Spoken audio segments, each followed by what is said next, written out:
Hi, welcome to the episode 3 of the Pharmacy Lounge podcast. In today's episode, we're going to talk about the sexual harassment, bullying, and racism at workplace.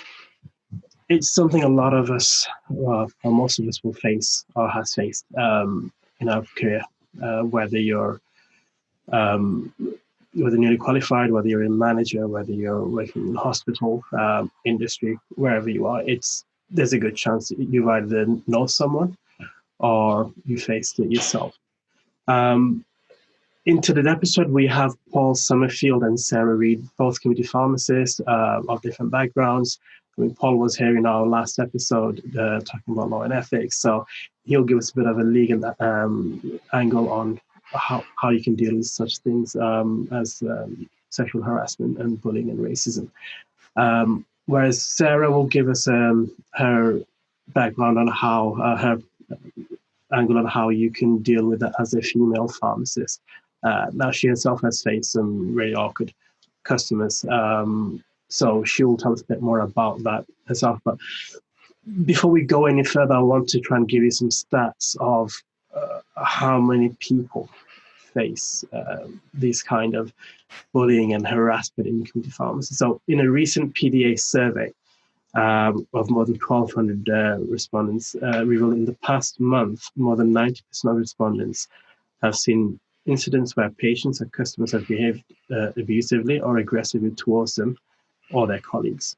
More than 80% notice the number of abusive or aggressive incidents has increased in the past month compared to normal levels.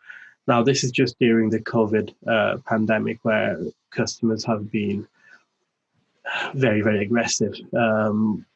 It's not something anyone has faced before, but it's not an excuse to be abusive to frontline healthcare professionals. We've heard a lot of the horror stories already, and this just highlights how prevalent it has been around the country. I mean, these are some really grim stats, but that's just from this pandemic. But there is a deeper issue here, in that we have customers who are generally abusive, but when the pharmacists ask for support from the head office, they not only not get any support, the abusive customers tend to get a pat on the back in the form of vouchers. So let me just tell you a couple of stories here. So this is from one story that we had from the PDA a while ago. And it says the same man has made multiple pharmacy members cry, was very aggressive and threatening, told the company about him.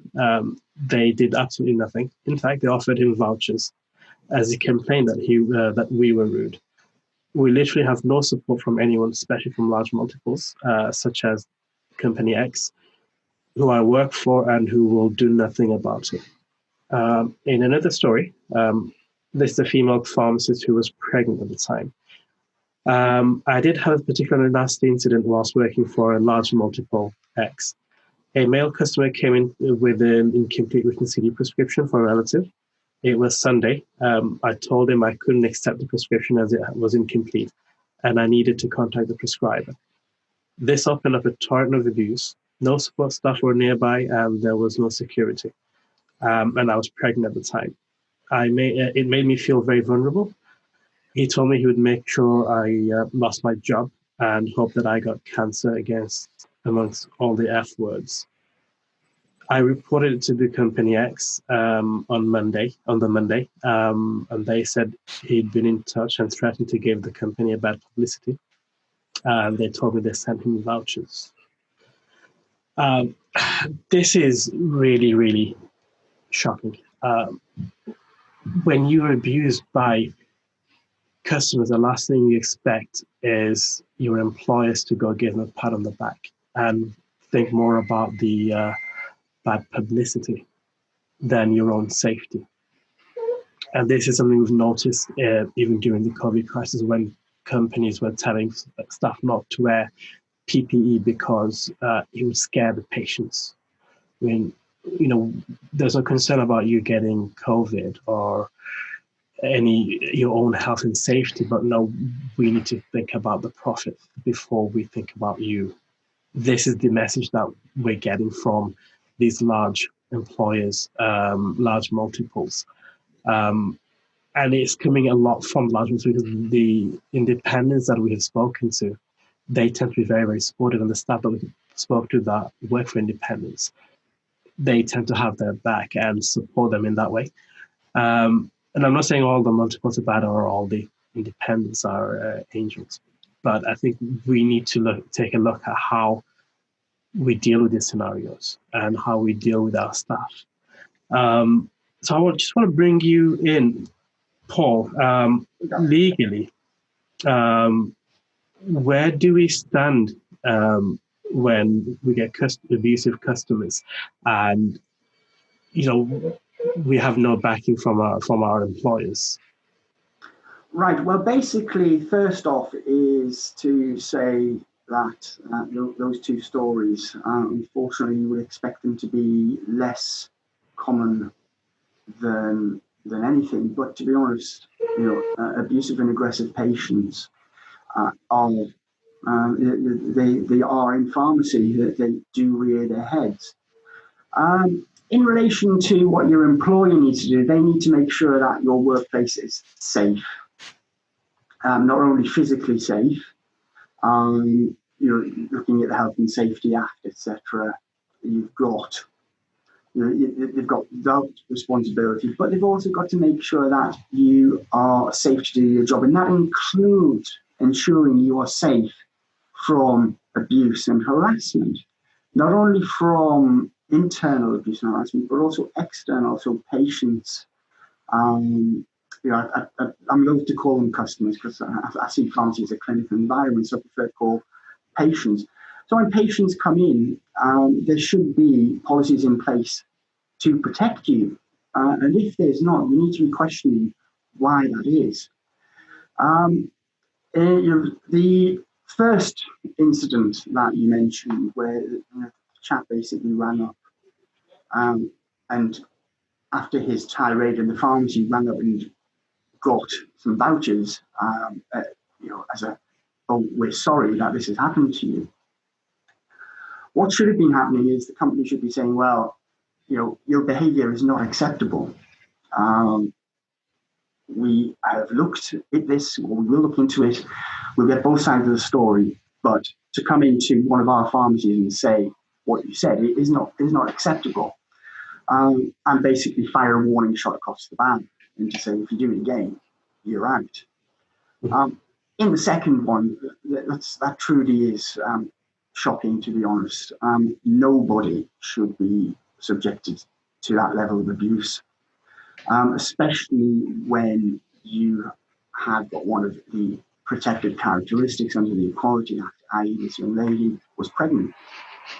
So there should have been other things in place to help to protect her against such things. And without any further detail, I can't really go into that, but it certainly sounds as that wasn't the best thing in the world. The employer should be proactively taking steps to ensure that their employees are protected from harassment and bullying and aggressive behaviour.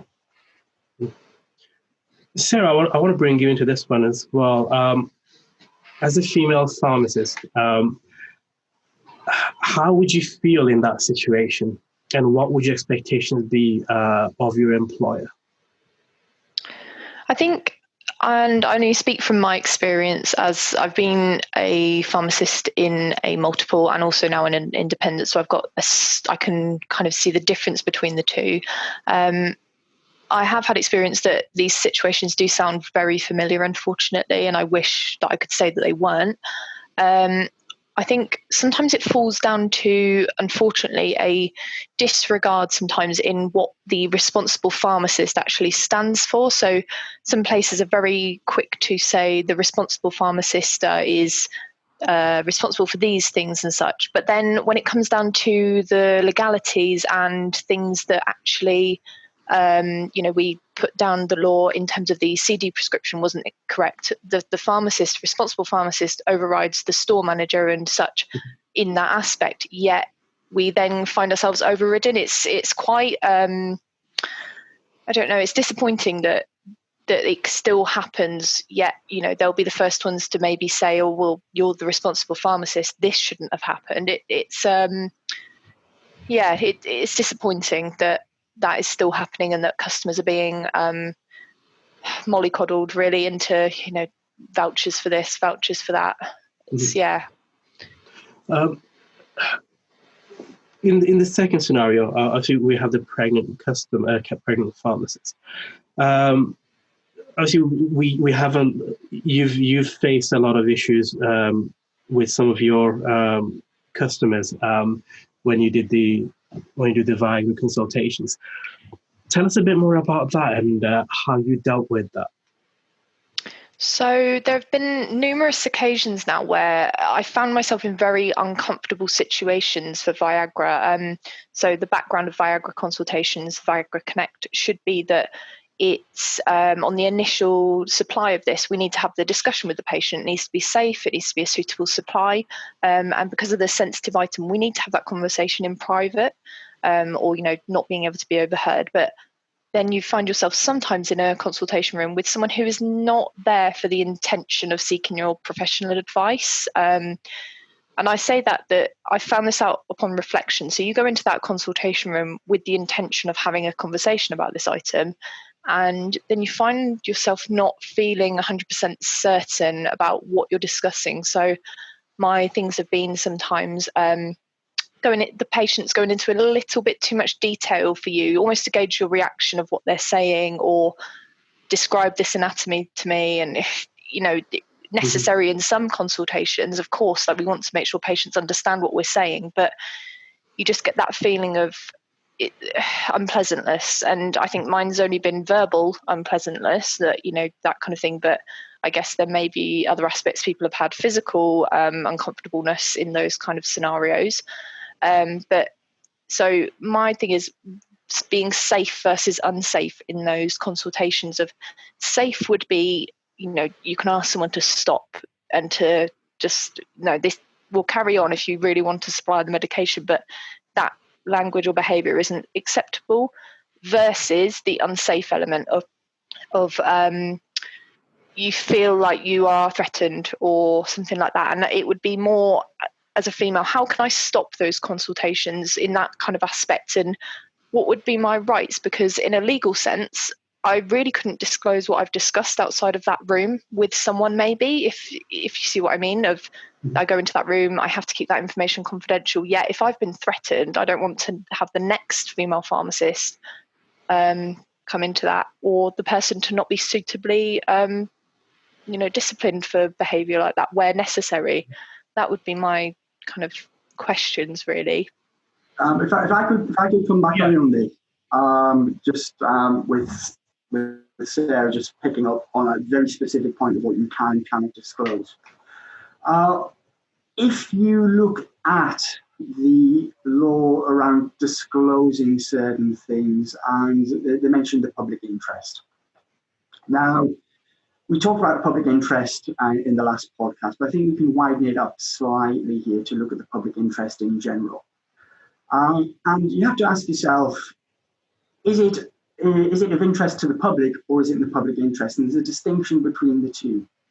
Of interest to the public would be, say, oh, this person's coming to buy this. Oh, I think, you should know this because, it's a bit of gossip. Okay, so that's of interest to the public. But when you're looking at the public interest, is there a public interest in preventing individuals from harassing another individual? Is there a public interest in preventing people from bullying?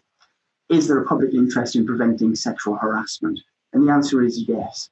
So therefore, you could satisfy the public interest test by saying, actually, this behaviour, I felt uncomfortable. I feel I should disclose it because I do believe that this may be relevant later on. Now, whether you disclose that to your employer, whether you disclose it to the police if it was exceptionally bad, that's a judgment call, and certainly I would contact your insurers or seek legal advice on that. However, you've got to look at it from that perspective. And if you were going to disclose that information, make adequate contemporaneous notes.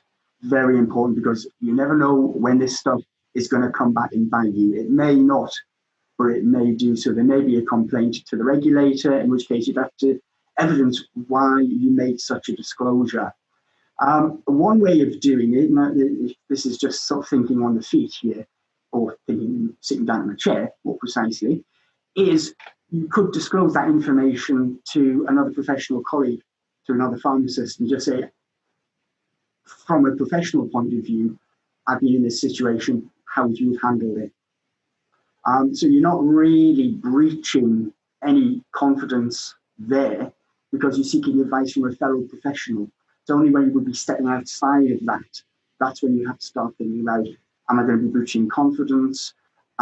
Is it in the public interest? Who am I going to disclose it to? And what information do I need to disclose as well?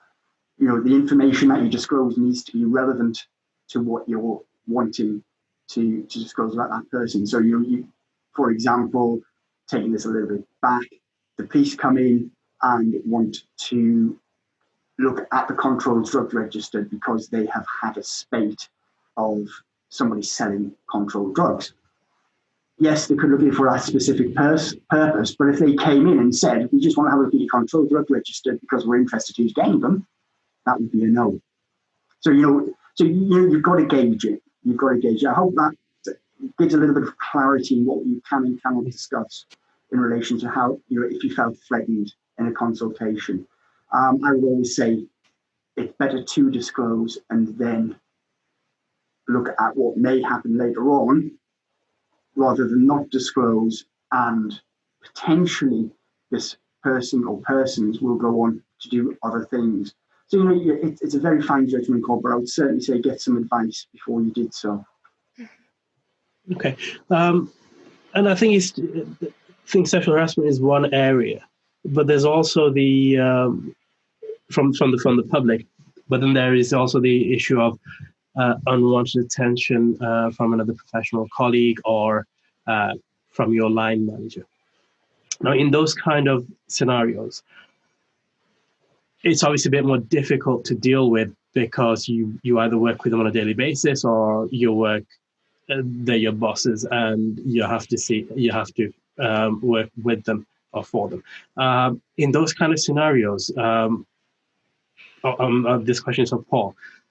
What rights do female pharmacists or female colleagues have, and how should they deal with those kind of scenarios? Right. I think it's important to mention here as well that this equally applies to any gender, because you can get harassed you can get sexually harassed. A man can sexually harass another man. A woman can sexually harass another woman. I think this advice applies equally to all genders.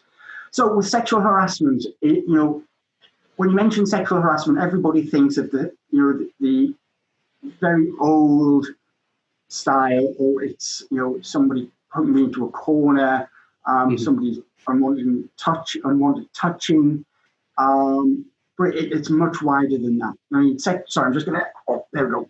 Sexual harassment can encompass emails that may have sexual or sexualized jokes in them. It can include discussions which may be sexual in nature. There's the old cornering member of staff, or unwanted touching. It could be unwanted within a physical space or within your personal space. It may not necessarily be touching. Maybe somebody just standing far too close. Yeah, and it may be unwanted advances. For example, verbally, asking somebody out for a drink, sending somebody flowers. The scope is huge here in relation to anything. What you've got to show is the motivation behind that is it's sexually motivated. But what also from the person who is the object of that attention, they have got to feel uncomfortable. It's got to be shown that they feel uncomfortable, that they didn't want the attention, they didn't want the attention, and that there is some form of uncomfortableness. That's, for want of a better phrase, they feel that it's a sexual nature.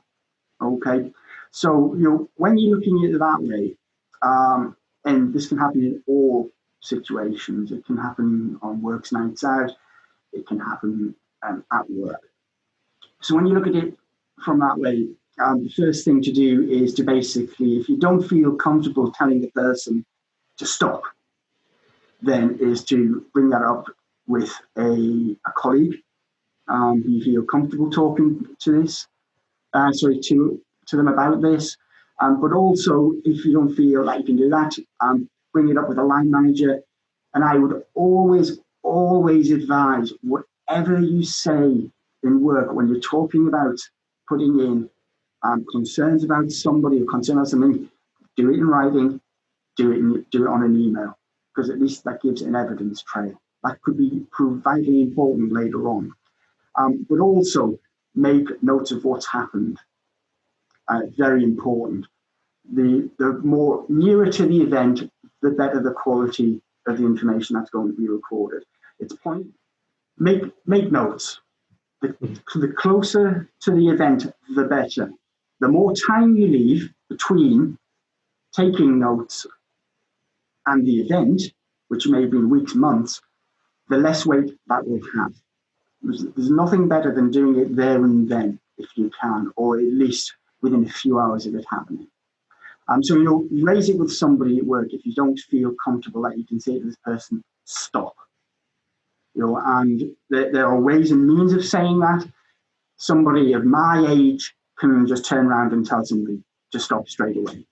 That advances aren't wanted. However, when you're going maybe 10, 15, 20 years down from my age, so you're talking your mid-20s now, it's your first job. You don't know, you don't want to rock the boat. You don't want to upset anybody. How do you go about it? Very, very difficult. Quite a lot of assertion needs to take place, but it's that stop. I don't want this to happen. This is how you're making me feel. And, it's a confidence thing as well. But certainly, if there's unwanted advances, the best way to do it is to turn around to that person and say, stop, this is how you're making me feel. I feel very uncomfortable with this. Stop now. If you don't stop, then I will take it further. Mm-hmm. Okay. So I hope that answers your question. Yeah, it does. I think we need obviously there's a psychological side, Yes. and how do you process that, and how do you deal with it? I mean, as in, say, if you're a male pharmacist and you've been harassed by a female pharmacist or a female colleague, there is the issue that people don't tend to believe you as much. And I have heard of cases where a male pharmacist said, look, someone's complained about me that I've touched them when I didn't. And this was literally just a few days ago. He just called up from the head office, had all his shifts cancelled. He's a local pharmacist. And when he called up, they didn't tell him why it was cancelled. So when he called up, he said, oh, well, one of the staff members complained that you touched them. He said, well, we work in a very small dispensary. I wouldn't have touched her on purpose. Or this was his side of the story, that he didn't touch her in that way. He might have brushed past her, something like that. And he was very, very stressed. He was to the point of where he was crying. He said, look, what am I going to do? I didn't do anything I didn't do anything. And I've had no support. They've not told me anything. They just said, we're investigating you. We'll take this to the GPHC and you'll be investigated. So, it can put you in a very, very stressful situation. And obviously knowing legally what you're supposed to do in that situation is a big help, because not everyone knows to call up the right people. Like the local pharmacist called me up and said, look, what do I do? Straight away, the first thing you should have done is call the PDA before you even call them, before you call the branch, because you actually call the branch afterwards to find out who said what. So that was a really bad idea. So look, speak to the PDA first. They will guide you. They've got legal experts. They will tell you exactly what needs to be done. So knowing who to turn to is I think, a key factor as well. And not, again, some people may be worried or maybe scared like you said, if it's your first job, you may not feel comfortable complaining about your peers or your colleague or your boss. So it is a very difficult situation, and even with again with racism as well. When I faced some of this when I was in my pre-reg, I had one of the pre-reg tutors at another branch where I was working for just a week. I was checking the BNF. The customer came in. The shop was full of staff, and he told us, "Oh, you're just lazy like all the other Asian pharmacists." And I was like, "What did you just say?" It took a bit of time to process. And this guy was like in his 60s, really old-fashioned, and really well respected as well. So I walked straight out of the pharmacy. I said, I'm going home. Went to my main branch, which was around the corner, and I said, look, this is what just happened. And the managers were both shocked. They were both supportive, and they said, look, you need to complain to the head office straight away. So the same, literally just as soon as the pharmacy finished, I called the area manager and said, look, this is what happened. This is exactly what he said. Next day, the HR and the area manager went in, told him to leave the branch and he'll be investigated for it. He eventually got sacked. But that was just one situation. And I've spoken to other pre-reg pharmacists who are like, look, I'm facing racism and I get it quite often. What should I do? I'm like, you should be seeking legal advice. But then I had another guy who was like, this is my very last chance to qualify. If I leave now, I won't have another shop. He took some time off uni, and he was a type 1 diabetic. The place he was working, it was an independent pharmacy. The husband and the wife were both really treating him really badly. And he felt there was an element of racism as well. But he literally had nowhere to turn to. And because he was cornered in that situation, he didn't know which way to turn either. Again, I've told him I've referred him to the PDA because I couldn't advise him on that on what to do.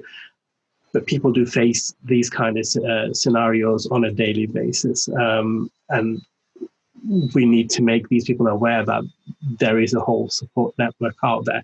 There's pharmacist support who can advise you as well. There is a PDA and the PDA union, and obviously on the pharmacist cooperative network as well, we have a network of thousands of pharmacists. You can stay anonymous and still ask for support. So I think there's a lot of ways that we can support any pharmacist in that situation, or even a pharmacy colleague. So, of course. Can I just chip in there for a second, Joydo? And again, this is going to be taken up, but I think it will be really interesting to get Sarah's take on sexual harassment at work, and getting from your point of view, Sarah. You've had two men talking about it here. We've got almost expert quietly, but because it's a gender specific thing. So what I may think is the acceptable way of doing things. Sarah, you might be able to input with something from your experience, or you'll give us a little bit of insight from a female's perspective, how you would look at, how you would deal with unwanted advances at work. Because I know I mentioned a little bit, so it's not, we can't have it as gender specific, as a lot of people think it is.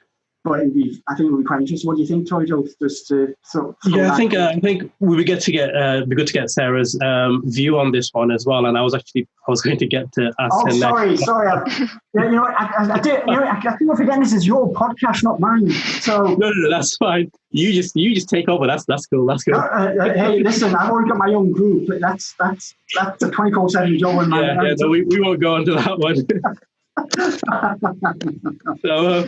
Sarah, so on a serious note, Sarah, how would you deal with this? Because it is it's a quite difficult situation. I mean, even for males, it's a difficult situation, for females as well. I mean, it's something that females pharmacists do face a lot more than male pharmacists. So as a female pharmacist and as a manager as well, how would you deal with these kind of scenarios? It's difficult. So if in two senses, if someone came to me with I've been harassed by someone else, I guess my first reaction as a female is, how dare they? That it's kind of, you almost want to go to that aspect, and you have to put that aside to be very level-headed about this, gather all your facts and such. Because again, like you said, it's not always what it seems. Like, people accuse people, unfortunately, of things. So definitely fact gathering is necessary. And I guess determining that someone might not see it as wrong. If, like Paul said, if someone asks you out on a date or gives you flowers, they may feel that as a nice gesture and may not physically understand that that is actually a potentially harassing behaviour. So it's having that conversation and determining what their intent was, I guess. You can dispel some very good intentions there from someone just very politely saying, not in the workplace, maybe, against someone who is trying to, I guess, harass someone more so, and be a bit too forward. But I guess, though, that if that happened to myself, more difficult, because I think the whole point of this behaviour is sometimes to be intimidating, and you may get embarrassed, shocked, emotional, that kind of reaction as well, or want to laugh it off. But I think it's very important to know your worth for these things, and again, know that it isn't acceptable, and you are well within your rights to say, please don't talk to me like that, or please don't. I guess, again, not in front of everyone, needs to be a private conversation. Maybe people would find that more difficult because you don't want to cause any dramas in the workplace. Again, no one needs that. But yeah, I think I would personally find it a lot more difficult to say no. And I think probably, if I could probably find one thing that probably has happened to me, but I didn't handle that in the greatest way. I probably would have said, oh, haha, that's very good, let's move on. But maybe that isn't the right way to handle it now. And I think I would be acting very differently now if it did happen. But luckily for me, touch wood, it doesn't. But there are unfortunately still cases of that happening. Mm-hmm. Yeah, I think it is, whichever you look at it, it is a difficult situation both for females and for males, and it needs to be dealt professionally and with a lot of fact gathering, as you said, because good intentions can be taken the wrong way sometimes, and sometimes something that's completely innocent, as in the case of the other pharmacist, that could be taken the wrong way as well. When you're in a workplace, especially in a lot of pharmacies are so small. Yeah. So I think it's a difficult situation for both genders, and the main thing is to gather all the facts, get legal advice, and write everything down. As you said, and as Sarah said as well, it is about getting the facts together and trying to understand whether the person approaching you is an innocent one or whether there's something more to it. And I think that's probably the best way to deal with it. But I mean, each situation is unique, and like I said, the pharmacy support and the PDA and we, the Pharmacy Cooperative, are here as well to support anyone facing these kind of situations, and we can point you in the right direction. Just wanted to touch on another topic. It's the PDA Zero Tolerance Policy campaign as well. So obviously we've talked about the issues in the pharmacy with the customers and our own colleagues being violent and abusive. So PDA has started a campaign of a zero tolerance policy. So it's 5 points. It's quite simple. I just want to read it out to everyone that the PDA will work towards securing a zero tolerance policy for violence towards staff working in a pharmacy, including verbal, sectarian, or racist abuse directed towards pharmacists and pharmacy staff. A requirement for every pharmacy, point to a requirement every pharmacy owner to undertake a risk assessment at individual premises level and publish a clearly defined statement on the risk of violence. Point 3, measures appropriate to the situation as identified by risk assessment are implemented to reduce the risk of violence. Point four, funding for security measures for the government from the government to assist pharmacy contractors with their implementation. So I think that would reduce some of the violence from customers that we were talking about in the other cases, where if you had security there, you wouldn't see as much aggressive behavior from a lot of customers. And point five, the regulatory standards, which place more robust requirements on pharmacy owners, superintendents, chief pharmacists, and managers to ensure safety of staff. There are simple common sense demands, to be honest, and I'm a bit surprised that it's taken a PDA campaign to highlight these issues. I mean, we've got another stat here. The PDA union says 60% of cases that it deals with are disputes between employees or locums and their employers. And this is around bullying as well. There's another one from the NHS. This is a survey result from 2018. Just under 1 in 5 staff reports personally having experienced harassment, bullying, or abuse at work from colleagues, which is an increase of 18% to 19.1% from previous year. National performance against the workforce race equality standard shows a continuing disparity between BAME staff and white staff who participated in the survey. There's been an increase of 0.1% of white staff reporting harassment, bullying, or abuse from patients, relatives, of the public, and 1.3% increase for BME staff. So again, I mean, there's a disparity there as well, where BME staff tend to have faced more abuse than non-BME staff. The workplace bullying in the UK, in the NHS as well, there was a 20% of staff reported having been bullied by staff to some degree, and 43% reported having witnessed bullying in the last 6 months. Male staff with disabilities reported a higher level of bullying. So, I mean, I could go on and on about this. There's so many stats on bullying and harassment and racism. And I think it's, in the healthcare professional, we shouldn't be facing this kind of situation, should we? We're in a profession where we're supposed to be caring for our patients, yet we face this level of harassment and bullying as well ourselves. So just, I know we went a lot over our time. So, Paul, yes. From your legal perspective, any words you want to say to our listeners on this, on these issues?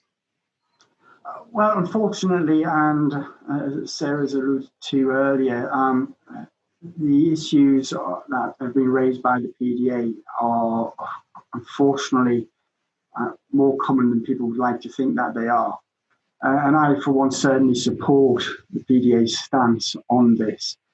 It's been a long time coming, and it is a shame that it has taken something like this to bring it into the spotlight, because employers should have been doing this anyway. They should have been protecting individuals from the start. They have a responsibility to protect you. We go onto the ACAS website. There's some very good resources there.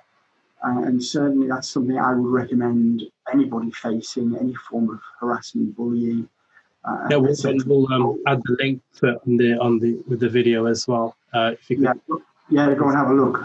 And pharmacist support, you mentioned pharmacist support are there as well. I've just had something through from Pharmacist Support 2019. About 25% of their calls are employment related. 10% of that, specific employment issues. And what they found is that the pre-regs and newly qualifieds that seem to have the worst time of this. And it's just, it's one of these things that it needs to be stamped out. We are healthcare professionals. We are there to help patients. We're there to ensure that they are bearing the expense of our own health and our own safety. They are, and I'm sure pharmacists will relate to this. There have been times, especially early in my career, when I've come home and I've been in tears because of the way I've been treated at work. or not only from patients, but also from staff. And this was really early on. Unfortunately, I'm a bit too old now, and I've got a very thick skin. So it helped. But going back to what you need to do, I would always recommend, contact your insurer for some advice. PDA or NPA, whoever you're with, contact them for advice. They've got expert teams, they're there. They've got vast amounts of experience, and they can help share that with you. They can share that with you, they can help you through it. Make notes of what's happening, okay, for what we discussed before. The closer to the time, the more weight those notes are going to be given. Speak to a colleague as well. Speak to a colleague. Yeah. That's very, very helpful. It's the adage of a problem shared is a problem halved. You may be building it up quite rightly into something. And by talking to somebody, talking it through, I might give it a different perspective. But also to go with what Sarah said before, you may be brushing it off as something when it isn't. You need that different perspective on it. Yeah. And to end off, Sarah, any words from yourself to our colleagues out there that might be facing these situations? I've definitely learned a lot about where I can seek advice. I knew a lot pharmacist support, the PDA, of course, and places like that. But I think just, again, remembering whistleblowing policies. If you're not sure of your company's one, then looking into things like that. Another thing would be the National Association of Women Pharmacists, the affiliate network of the PDA. You can join it independently, and it doesn't have to be just for females. It's for anyone that can join that, just to support the work that they're doing. So there's things specifically for women pharmacists, not just everyone in general, but not to single them out as females. But there's just a lot of things that you need to just speak up about and be confident and have the respect for the profession that we need, really. Yeah, and I think that's the main key thing, that we need respect for the profession and for the people who are in the profession, both from our employers and from the general public as well. And I think that's a good place to start, and also to end the podcast here today. So just want to thank you, Paul, for all your legal insight and advice on this, and also to Sarah for your insight and support and advice on this podcast as well.